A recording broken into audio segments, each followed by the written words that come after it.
lesson plans. It has the solution sheets, which are really great for the teachers because starting out, they don't expect for you to have some computer science experience or be an expert at computer science. So if your kids get stuck, you have the solution sheets where you can go and see what they should have in their program, and maybe you confer with them, and then you're able to see the end result and help them build that in so their program works.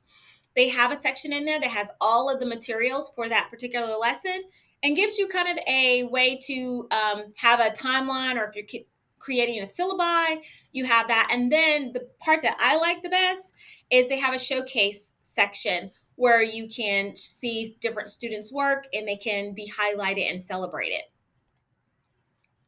On this particular page, we're getting an opportunity to see a solution sheet. So during the task that they have for students to complete, it will tell them to do A, B, C, and D. And when you do all of these things, this is what your end result will be. So the teacher can go through and really look and see, did the students complete and grab all of the programming blocks that they were supposed to have?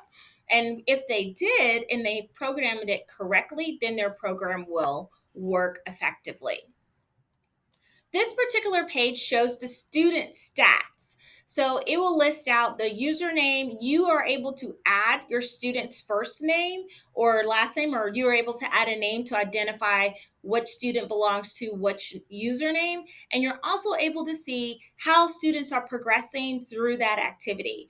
And as you see on this particular one, it has 8 different activities that are listed. So you can kind of pace out. You can tell students you want them to do one activity per session, or they can go at their own pace. You really get to see where they are, and it's really individualized.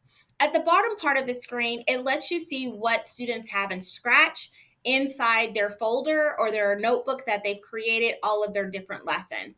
And so you're able to go back and see individually what students' projects are looking like while they are doing each activity.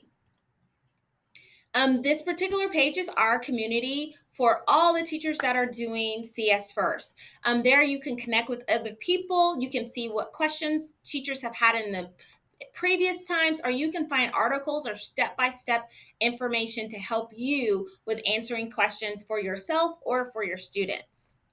All right, so if you have some troubleshooting or some tech issues, there's also a resource to go through with that, and it will help you. So the first thing I would like to show you how to do is to create a class. When you get ready to create a class, you're going to go to the link that's listed, and really if you just simply Google CS First, you'll be able to go straight to the website and sign up for your account. When you create your account, I typically use my Google credentials and I sign up through there. That way, when I sign back in, I just click sign in with Google and I'm able to come straight to the curriculum. This is what it will look like when you first get to the page. And if you Google CS First and you're really getting in here, it'll ask you to sign in or sign up. You're going to select that you are the teacher. And this is where you'll be able to put in those Google credentials. And once you get in here, you can decide if you want to choose a specific theme. That way you can invite your students and request your free printed materials or print out your materials yourself. You're also able to collaborate with other CS First teachers. All right, so let's go back and look at, I'm going to stop